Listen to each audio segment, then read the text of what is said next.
आज के युग में यदि हम कोरोना वायरस की बात करें या एड्स की बात करें या कैंसर जैसी बीमारियों की बात करें, तो ये हमारे लिए खतरनाक होती हैं और अक्सर हमारे जीवन के लिए घातक हो सकती हैं, हमारे शरीर के लिए घातक हो सकती हैं। परंतु जब हम पाप की बात करते हैं तो ये सबसे घातक बीमारी है, क्योंकि ये परमेश्वर की आज्ञाओं का उल्लंघन है और इससे मनुष्य का शरीर, उसकी आत्मा, उसका प्राण, सब कुछ विनाश की ओर बढ़ता जाता है। और अंततः अगर हम इस पाप में लिप्त रहते हैं और पश्चाताप नहीं करते, उस प्रभु यीशु मसीह को जो मार्ग, सत्य और जीवन है उसको नहीं अपनाते, तो हमारे अनंत जीवन तक पर इसका असर पड़ता है और हम अनंत विनाश की ओर चले जाते हैं। हमारी आत्मा उस पीड़ा की ओर, जिसे हम नरक की पीड़ा कहते हैं, उस ओर चली जाती है। तो इसलिए जब हम पाप की बात करते हैं तो यह पाप विनाशक है, यह पाप घातक है। और आज हम ऐसे ही एक पाप की बात करेंगे और वो पाप है व्यभिचार का पाप।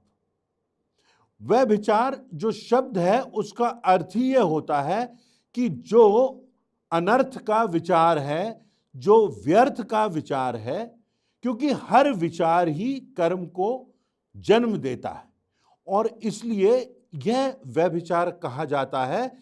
जबकि मनुष्य इस घातक पाप में पड़ जाता है। अब आज के बदलते हुए संसार में बहुत से अपने अपने मत हो सकते हैं, लोगों का सोच भिन्न भिन्न होता है, परंतु यदि हम परमेश्वर के वचन में जाएं, जो कि परमेश्वर के द्वारा प्रेरित है, जो परमेश्वर का कथन है, जो अटल है, जो अपरिहार्य है, तो उसके अनुसार जो व्यभिचार है वो व्यक्ति के शारीरिक सुख के लिए, जब परमेश्वर द्वारा निर्धारित सीमाओं को तोड़कर व्यक्तियों के बीच में लैंगिक संबंध निर्मित होता है, तो ये व्यभिचार होता है। विवाह के बाहर कोई भी शारीरिक संबंध इस व्यभिचार की सीमा में आता है, चाहे वो विवाह के पूर्व हो, चाहे वो विवाह के बाहर की बात हो। तो इस व्यभिचार के पाप के बारे में हम चर्चा करेंगे और परमेश्वर के वचन से देखेंगे। और परमेश्वर का जो वचन है वो सुसमाचार है, वो अच्छा समाचार है, क्योंकि उसमें न सिर्फ समस्या की व्याख्या की जाती है, परंतु समस्या के समाधान के लिए प्रभु यीशु मसीह में हम उसका उत्तर देख सकते हैं, हम उसका समाधान देख सकते हैं।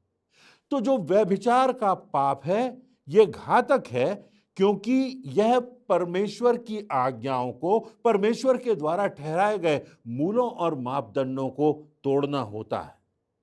पहला कुरिन्थियों उसका 3 अध्याय और उसकी 16वीं और 17वीं आयतों में लिखा है, क्या तुम नहीं जानते कि तुम परमेश्वर का मंदिर हो। यहां पर पौलुस शरीर की बात कर रहा है कि क्या तुम नहीं जानते कि तुम्हारा जो शरीर है यह परमेश्वर का मंदिर है और परमेश्वर का आत्मा तुम में निवास करता है।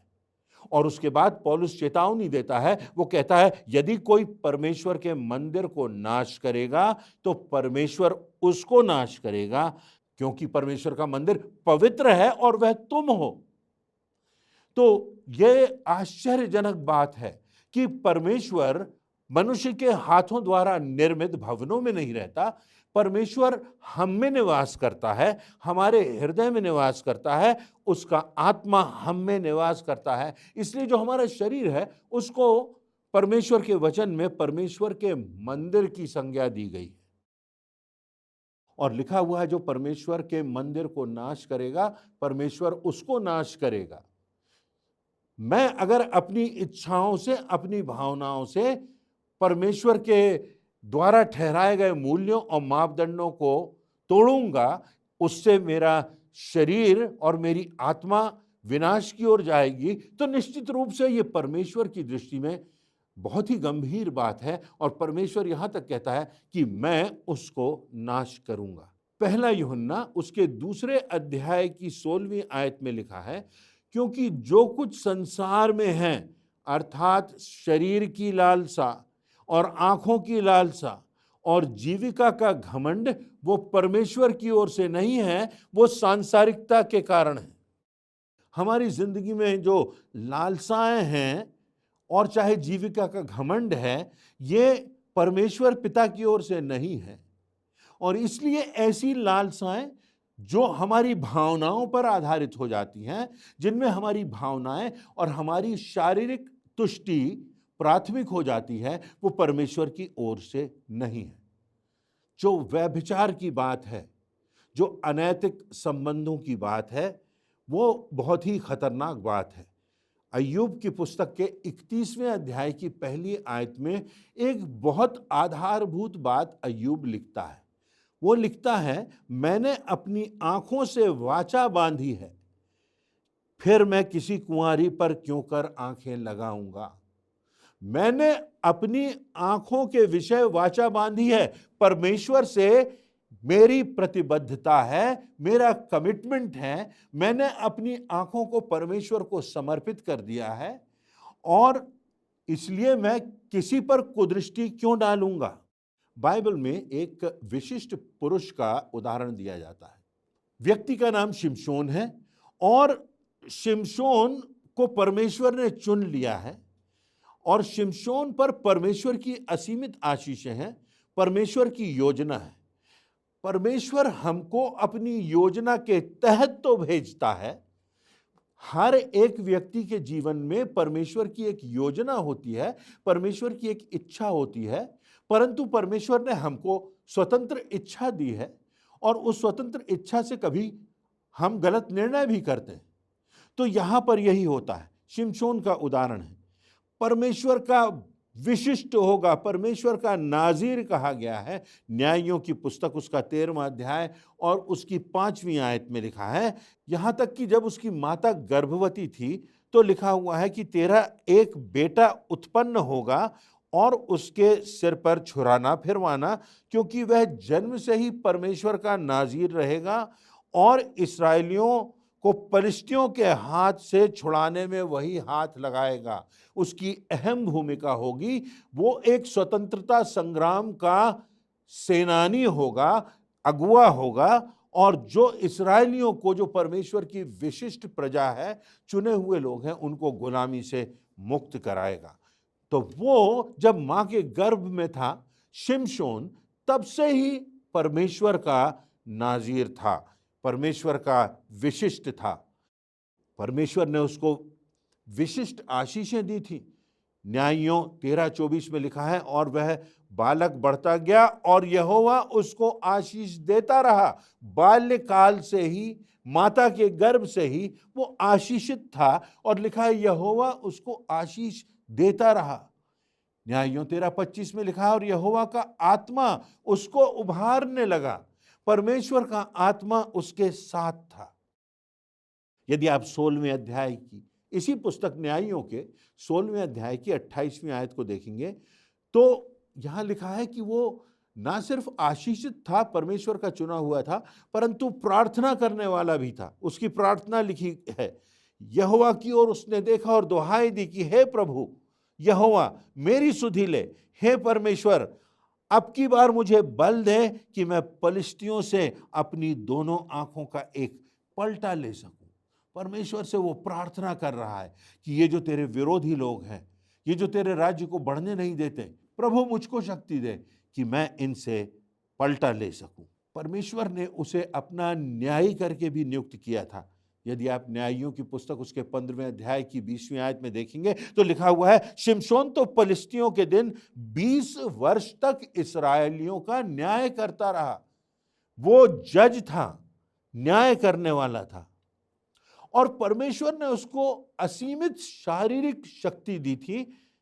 न्यायियों 15 में वर्णन है कि उसने एक गधे के जबड़े की हड्डी से 1000 दुश्मनों को मार गिराया था। अद्भुत क्षमता थी, परमेश्वर ने उसको अद्भुत शारीरिक बल दिया था। परंतु तब क्या होता है, वो व्यभिचार के पाप में गिर जाता है। और न्यायियों 16:1 में लिखा हुआ है कि तब वह वेश्या के पास गया।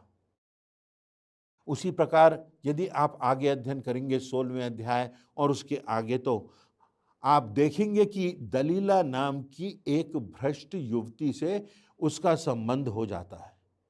और ना सिर्फ उसका संबंध हो जाता है, शारीरिक संबंध हो जाता है, परंतु परमेश्वर का श्राप भी उस पर पड़ता है। तो व्यभिचार एक गंभीर पाप है, घातक पाप है, क्योंकि परमेश्वर की आज्ञाओं का उल्लंघन है, परमेश्वर के द्वारा निर्धारित सीमाओं का अतिक्रमण है। दूसरी बात जो प्रमुख है वह ये कि विवाह के पूर्व और अपने जीवन में विवाह के बाहर शारीरिक संबंध स्थापित करना व्यभिचार है। यह गंभीर पाप है। पहला कुरिन्थियों उसके 6वें अध्याय की 15वीं और 16वीं आयत में पौलुस प्रेरित ने लिखा है, क्या तुम नहीं जानते कि तुम्हारी देह मसीह के अंग हैं? सो क्या मैं मसीह के अंग लेकर उन्हें वेश्या के अंग बनाऊं? कदापि नहीं। क्या तुम नहीं जानते जो वेश्या से संगति करता है वह उसके साथ एक तन हो जाता है। एक तन की बात मतलब शारीरिक संबंधों की बात है। जो वेश्या के साथ शारीरिक संबंध स्थापित करता है वो एक तन हो जाता है। और जब प्रभु यीशु मसीह ने उपदेश दिए तो प्रभु यीशु मसीह ने इससे कहीं आगे बढ़कर कहा। मत्ती रचित सुसमाचार उसका 5वां अध्याय उसकी 27वीं और 28वीं आयतों में इस बात का विवरण है। प्रभु यीशु मसीह का कथन है, तुम सुन चुके हो कि कहा गया था कि व्यभिचार न करना, पर मैं तुमसे यह कहता हूं कि जो कोई किसी स्त्री पर कुदृष्टि डाले वह अपने मन में उससे व्यभिचार कर चुका। अगर किसी स्त्री पर कुदृष्टि डाली है, यदि किसी स्त्री के संबंध में शारीरिक संबंधों के दायरे में हमारा सोच भी आता है, यदि हम कल्पना भी करते हैं, तो वो व्यभिचार करने के बराबर है। इसलिए बहुत हमें सतर्क रहना है कि हमारी दृष्टि कहां लगी हुई है, हमारे मन में क्या हो रहा है, क्योंकि ये जो पाप होता है ये हृदय से होता है, ये मन से प्रारंभ होता है। और इसीलिए प्रभु यीशु मसीह ने कहा, यदि किसी पराई स्त्री के साथ कोई मानसिक रूप से भी जुड़ जाता है या अपने इमेजिनेशन में, कल्पना में, सोच विचारों में वो उस पर कुदृष्टि डालता है, तो वो भी व्यभिचार के बराबर हैं। उसके बाद हम देखते हैं कि व्यभिचार जो है वो बहुत घातक इसलिए भी है क्योंकि ये एक आत्मिक व्यभिचार की बात है। कोई स्त्री, कोई पुरुष, कोई भी व्यक्ति, कोई वस्तु जो हमारे जीवन में परमेश्वर का स्थान ले लेती है, जो प्राथमिक हो जाती है, जिस पर हमारा संपूर्ण ध्यान लग जाता है, हमारे लिए परमेश्वर का आदेश सेकेंडरी हो जाता है, आधारभूत नहीं रह जाता है, वह आत्मिक व्यभिचार है और हमें इससे बचना है। अब ये व्यभिचार जो होता है ये बहुत घातक इसलिए भी होता है क्योंकि इसके भयानक दुष्परिणाम हमको इस संसार में, अपने जीवन में देखने को मिलते हैं। पहली बात, व्यभिचार से संबंध टूटते हैं, परिवार बर्बाद होता है, और ना सिर्फ किसी एक या दो लोगों पर इसका प्रभाव पड़ता है, इसका दुष्प्रभाव पड़ता है, परंतु बहुत से लोगों पर इसका दुष्प्रभाव पड़ता है जो इनोसेंट हैं, जिनकी कोई गलती भी नहीं। एक पति है जिसका शारीरिक संबंध किसी दूसरी महिला से हो जाता है और तब उससे पत्नी भी प्रभावित होती है, सारा परिवार प्रभावित होता है, परिवार टूट जाता है, चरित्र का विघटन होता है, पाप में हम पड़ जाते हैं और परमेश्वर की दृष्टि में हम उसके शाप के भागी हो जाते हैं। याकूब 4:4 में लिखा है, हे व्यभिचारिणियों, क्या तुम नहीं जानती कि संसार से मित्रता करना परमेश्वर से बैर करना है? तो जो कोई संसार के अनुसार बनना चाहता है वह अपने आप को परमेश्वर का बैरी बनाता है। संसार की मानसिकता तो कहती है कि साथ में रह जाएं, जो लिविंग रिलेशनशिप है ये ठीक है, जो शारीरिक संबंधों की बात है विवाह के बाहर विवाह के पहले, ये सब चीज ठीक है। अगर दोनों की सहमति है तो इसमें क्या गलत होने की बात है। लोग ऐसा सोचते हैं, बहुत से लोगों का यही मत है, परंतु वचन कहता है कि यदि तुम ऐसा करते हो, ऐसा तुम्हारे सोच में भी आता है, तो ये आत्मिक व्यभिचार है, ये हमको परमेश्वर का दुश्मन बना देता है, परमेश्वर का बैरी बना देता है।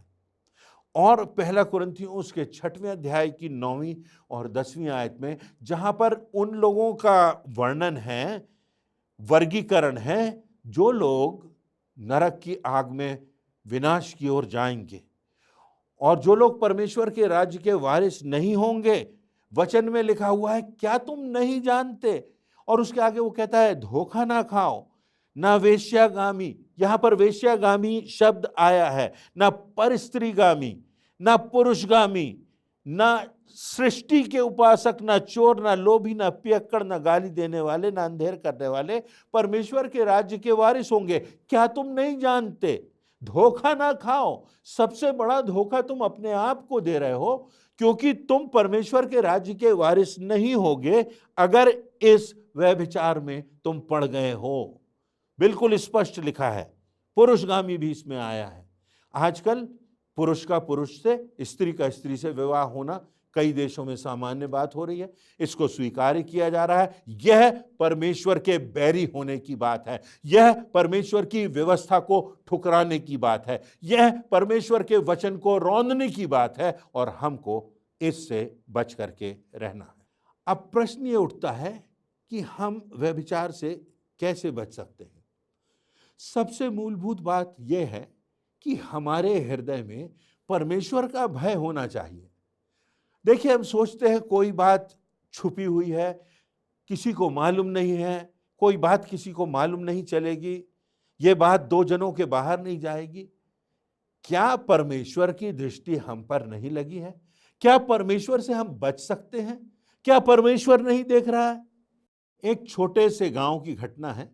एक पिता अपने बेटे को लेकर के जाता है और वो खेत में चोरी करने की दृष्टि से जाता है, और तब बेटा उसके साथ है और पिता चारों तरफ देख रहा है, आगे पीछे दाएं बाएं, और तब फिर वो चोरी करने लगता है उपज की। और तब बेटा अपने पिता से कहता है कि आपने दाएं बाएं आगे पीछे तो देखा, पर क्या आपने ऊपर की तरफ देखा? क्या आपने देखा कि परमेश्वर की नजर हमारे ऊपर लगी हुई है? और तब पिता को एक नया पाठ सीखने को मिलता है बच्चे के द्वारा। क्या हमारे हृदय में इस बात का एहसास है कि परमेश्वर से हम बच नहीं सकते? परमेश्वर हमको देख रहा है, परमेश्वर हमारे मन के विचारों को जानता है, परमेश्वर हमारी कल्पनाओं को जानता है, हमारे दिमाग में क्या चल रहा है, परमेश्वर उन बातों को जानता है। और इसलिए परमेश्वर का भय मानना बुद्धि का मूल है। भजन संहिता 111 उसकी 10वीं आयत में लिखा है कि बुद्धि का मूल यहोवा का भय है। सभोपदेशक 12:13-14, यहां पर सभोपदेशक का लिखने वाला कहता है, अंत की बात यह है कि यहोवा का भय मान और उसकी आज्ञाओं का पालन कर, क्योंकि मनुष्य का संपूर्ण कर्तव्य यही है, क्योंकि परमेश्वर सब कामों और गुप्त बातों का, चाहे वो भली हो या बुरी हो, न्याय करेगा। हमारे हृदय में परमेश्वर का भय होना चाहिए। यह बहुत प्रमुख बात है।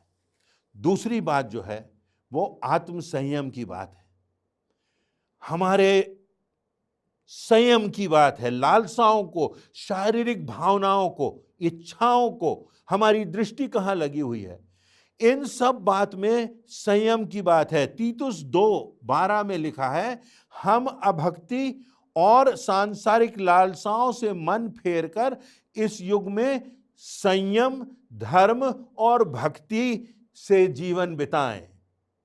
संयम, धर्म और भक्ति से जीवन बिताएं। नीति वचन 4:23 में लिखा है, सबसे अधिक अपने मन की रक्षा कर, क्योंकि जीवन का मूल स्रोत वही है। ये मन है जो हमारी नियति को निर्धारित करता है। मन को वश में रखना है, मन को संयमित करना है। ये बात बहुत आवश्यक है। हमारे हृदय में परमेश्वर का भय होना चाहिए, हमारे हृदय में संयम होना चाहिए। जिस प्रकार किसी वाहन में ब्रेक होता है, हमारे जिंदगी में वो ब्रेक होना चाहिए। गलत चीज अगर हमको दिखती है तो हमको गलत दिशा में हमारा मन जाता है, तो हमको वहीं पर ब्रेक लगाना है, हमको वहीं पर रुक जाना है। और मानसिक रूप से कल्पनाओं में किसी भी रूप में हमको गलत दृष्टि में, गलत विचारों में, गलत दिशा में अपने सोच को नहीं लगाना है। ये संयम, ये सीमाओं के भीतर जीना बहुत प्रमुख होता है। तीसरी बात, आत्म मूल्यांकन। हमें इस बात का एहसास है कि क्या हम उस रुधिर की कीमत समझ सकते हैं जो प्रभु यीशु मसीह ने हमारे लिए बहाया। प्रभु यीशु मसीह ने हमारे पापों को क्षमा किया और हमको नया जीवन दिया, हमको उद्धार दिया, हमारी आत्मा का उद्धार किया। तो क्या हम ऐसा जीवन जी रहे हैं जो प्रभु यीशु मसीह के बलिदान के योग्य है? तीतुस 2:14 में लिखा है, जिसने अपने आप को हमारे लिए दे दिया कि हमें हर प्रकार के अधर्म से छुड़ा ले और शुद्ध करके अपने लिए एक ऐसी जाति बना ले जो भले कामों में सरगर्म हो, जो भले काम करने के लिए प्रोत्साहित हो। चौथी बात, बुरी संगति से बचना। भजन संहिता 1 अध्याय 1 आयत, क्या ही धन्य है वह पुरुष जो दुष्टों की युक्ति पर नहीं चलता और ना पापियों के मार्ग में खड़ा होता और ना ठट्ठा करने वालों की मंडली में बैठता है, परंतु वह तो यहोवा की व्यवस्था से प्रसन्न रहता और उसकी व्यवस्था पर रात दिन ध्यान करता रहता है। यूसुफ का उदाहरण है उत्पत्ति 39 उसके 12वीं आयत में, जब एक स्थान पर वो रहता है और वहाँ पर जो स्त्री है वो उसके साथ शारीरिक संबंध स्थापित करना चाहती है, व्यभिचार में वो गिर सकता है, तो वो वहाँ से भाग जाता है। लिखा है वो वहाँ से दौड़ लगाकर भाग जाता है। कई बार हमारे जीवन में ऐसी स्थिति आती है कि शारीरिक रूप से, आत्मिक रूप से, मानसिक रूप से हमें अपने आप को बचाना होता है और उस सोच से, उस मानसिक स्थिति से, उस स्थान से हमको मानो भागना पड़े। तो हमको बुरी संगति से और बुरी कल्पनाओं से बच करके रहना है। ऐसे स्थानों पर नहीं जाना है जहां हम परीक्षा में पढ़ सकते हैं। और 5वीं जो बात है जो हमें व्यभिचार से बचाती है, वो प्रार्थना है। पवित्र आत्मा की अगुवाई में समर्पित होकर के प्रार्थना करना। प्रार्थना की शक्ति परमेश्वर की शक्ति है। प्रार्थना में वो शक्ति है जो अद्भुत कार्य कर सकती है। जिन बातों पर हम विजय नहीं प्राप्त कर सकते, प्रार्थना की शक्ति उन बातों पर हमको विजयी बना सकती है। इब्रानियों की पुस्तक उसके 13वें अध्याय की 21वीं आयत में लिखा है, तुम्हें हर भली बात में वह सिद्ध करे जिससे तुम उसकी इच्छा पूरी करो, और जो कुछ उसको भाता है उसे यीशु मसीह के द्वारा हम में उत्पन्न करे, जिससे हमारे जीवनों से उसकी बड़ाई युगानुयुग होती रहे, हमेशा के लिए होती रहे। और पौलुस इसीलिए इफिसियों 4:1 में लिखता है, सो मैं जो प्रभु में बंधुआ हूं, तुमसे विनती करता हूं, तुमसे निवेदन करता हूं कि जिस बुलाहट से तुम बुलाए गए थे, जिस महान बुलाहट से तुमको परमेश्वर ने बुलाया था, चुना था, जो उसकी इच्छा तुम्हारे जीवन में थी, उसके योग्य चाल चलो। क्या हमारा चाल चलन प्रभु यीशु मसीह के लहू बहाने के योग्य है? परमेश्वर की इच्छा को पूरा करने के लिए क्या हम आगे बढ़ रहे हैं? हमारा जीवन परमेश्वर की दृष्टि में योग्य है? क्या परमेश्वर हमारे हृदय को देखता है, हमारे जीवन को देखता है, हमारी मानसिकता को देखता है? तो क्या हमारी जिंदगी से परमेश्वर प्रसन्न होता है? कितनी बार जीवन में हम सोचने लगते हैं कि हम तो सिद्ध हो गए, अब हम तो बुजुर्ग हो गए अब, अरे हम तो अब वचन में बहुत आगे बढ़ गए, हमारा तो प्रार्थना का जीवन है, हम तो अब इस पद पर पहुंच गए हैं, लोग तो हमारी बड़ी इज्जत करते हैं। अब तो हम इस स्थिति में आ गए हैं कि हम बहुत परिपक्व हो गए हैं। परंतु वहां भी हमको वचन से चेतावनी मिलती है। पहला कुरिन्थियों उसके 10वें अध्याय की 12वीं आयत में परमेश्वर के वचन में लिखा है, इसलिए जो समझता है कि मैं स्थिर हूं वह चौकस रहे कि कहीं गिर ना पड़े।